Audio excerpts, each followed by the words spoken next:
Win or not to win? And when do you begin? I was thinking about, as I talked about yesterday briefly, about 12 Years a Slave, and I recall the young lady, her name was Patsy, that she was in the field just having a moment to herself, playing with the husk and the straw, making little dolls as she was being creative in her space. The time that she had to devote to something that she wanted to do and to create. In her own little piece, as I was sharing with you, I know why the cage bird sings by Maya Angelou. And then I thought about the movie that I was watching, 12 Years a Slave, in that particular scene. But in that, as we look at, are you prepared to win today? Are you allowing yourself to win today? Patsy won her piece because the mistress in the big house was looking over the balcony in her gigantic house that she lived in. She had the rulership and the authority in her own mind of everyone on the plantation, as the story goes. And so she was looking down on Patsy as Patsy was in the field humming and making her little dolls in the moment perhaps that she remembered a time when she was growing up as a little girl and going outside to play, because again she was in captivity. As it was, she was held against her will, but in the midst of her being held against her will, she still found a little moment of joy and some pleasure and everything that you would think that the mistress had at her fingertips. In her own power, that she was the wife of the plantation owner. She ordered everyone around. She told them when to get up, when to play music, when to come and celebrate, as she despised Patsy. She didn't like the idea that her husband was attracted to Patsy in many ways, that she was not receiving the affection from her husband that Patsy was receiving. She was jealous of Patsy. And you would think that someone that has it all, what is it that you have for them to be jealous of? And that was what Patsy carried within her, a sense of self, knowing who she is at her core, just being in a state of peace, making her little dolls and humming.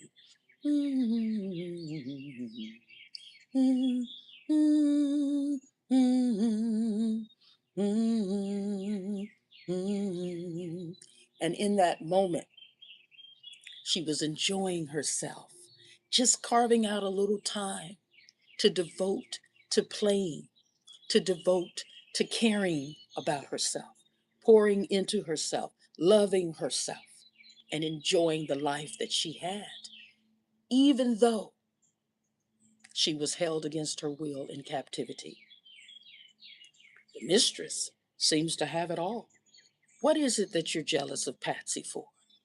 What is it that she has that you don't quite understand why you don't have it? The mistress was, in my opinion, the one that was held in captivity. She couldn't smile when she wanted to. She couldn't hide her jealousy, even if she tried. She threw an object at Patsy when she had everyone to come around and sing. And she threw an object at Patsy and left a cut and a wound on her face because she was jealous of Patsy, because her husband adored Patsy, because she picked more cotton than any of the other slaves that were held, the Africans that were held in captivity against their will, our ancestors that were enslaved.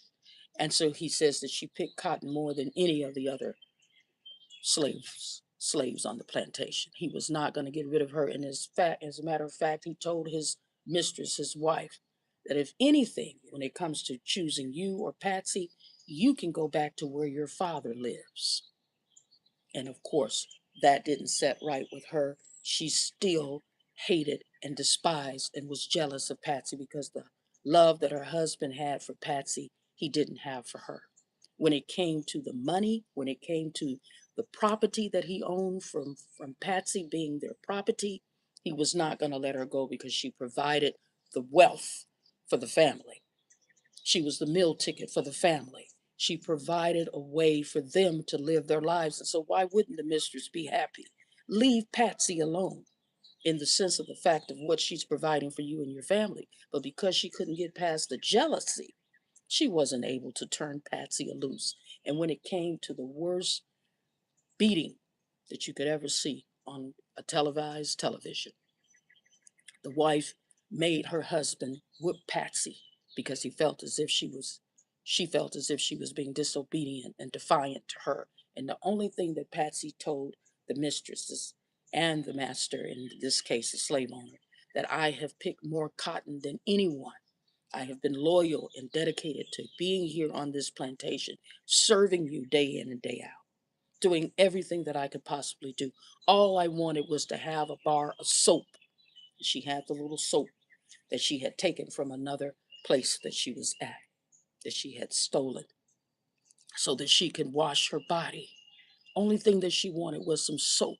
But because the mistress forced the slave owner, her husband, to whip Patsy, put lashes on her back, he had one of the other slaves to whip Patsy at first, and he was whipping her really hard. And he says, "Give me this. You're not doing it right." And he whipped her and whipped her and whipped her because when he was whipping her, he was mad at the fact that Patsy didn't want him the way he wanted her. Patsy didn't desire him the way he desired her. There was one particular scene where he commenced to basically have his way with Patsy, and she had a blank stare on her face as if she was not there in the moment of him raping her, essentially. Her soul left her body for a moment because she was not wanting to give him any emotions, any of the pleasure that he was receiving from her. She did not want to display it back. So she went cold, numb, and removed herself from that area that he was enjoying the pleasure of Patsy. But he didn't see any life in her eyes, any life in her body as she went limp. As to say, if you want me, you can have this body, but you will not have my spirit. And that's the thing that Patsy displayed. She had spirit, she had integrity, she had heart that no one could take away from her as she was making her dolls and singing and finding peace and joy.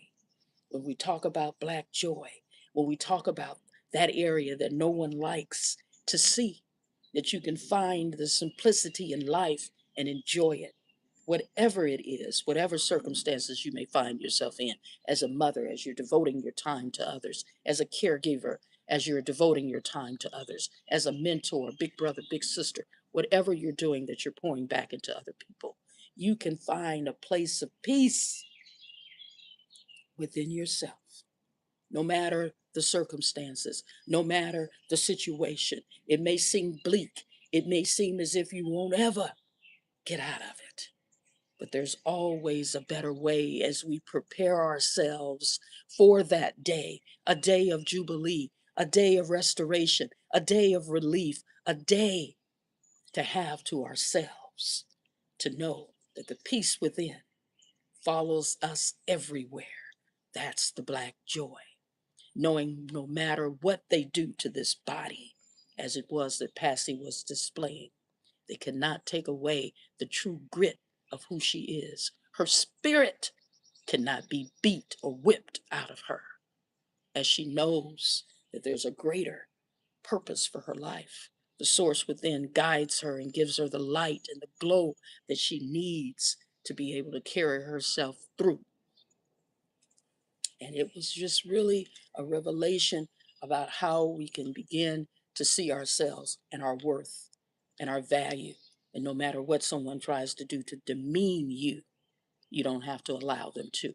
And as a mother, in that time that you need to devote to yourself, don't ever feel that it's selfish to put your needs first. Don't ever feel as if you have a sense of guilt that comes along with you by placing your needs first.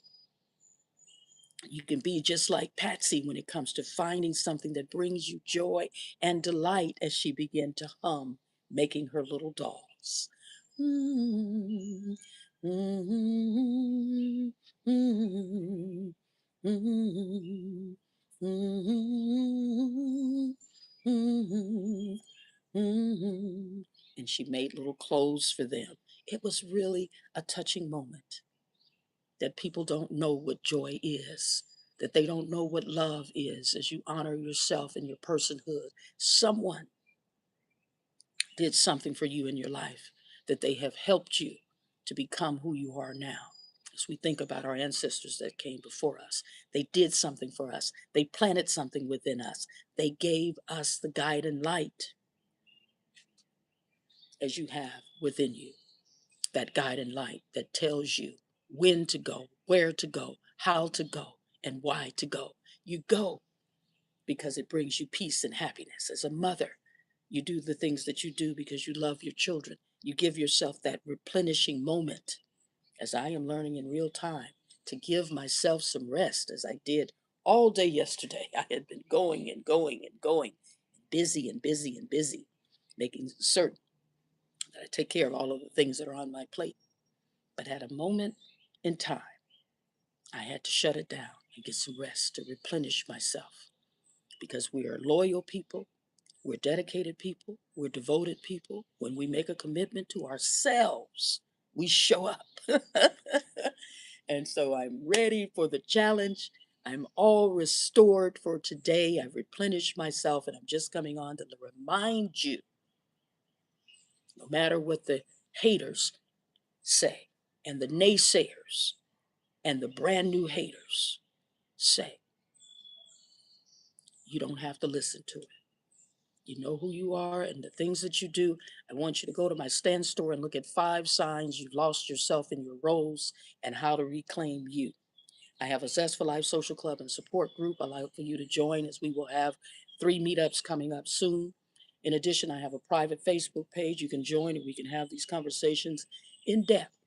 I also have the Lady Academy workshop, where real transformation happens, restoration happens, healing happens and occurs. And don't ever be afraid to put yourself first. You have been carrying the load around for everyone else that you forgot that you have one too. You pour into your children, your husband, your boo thing, your spouse, your significant other, your person, whatever you're calling them these days, and your career. And every time you try to do something for yourself, sis, there it is, that guilt. It shows up right on time, that wants to stop you in your tracks, to stop you from having the joy. We can relate the guilt as to who the mistress was that was looking down at Patsy. She wants you to feel bad about your life. She wants you to not have any joy in your life. She wants you to not have peace in your life because she doesn't have it. You know those haters, you know those naysayers that don't want you to have any peace and joy and happiness and any fulfillment, but you continue on to press past the pain, push past the pain, the PPP. You do it anyway because ultimately you're deserving it. As you realize that for yourself, as you were a woman before you became a wife, you were a woman before you became a mother. Who is she now? As you reclaim yourself, as you find your way back home to you. And that's what I'm here to remind you. When I think of home, I think of a place where there's love overflowing. We must begin to pour into ourselves again. And you'll know when your cup is full that you'll have plenty to give to someone else.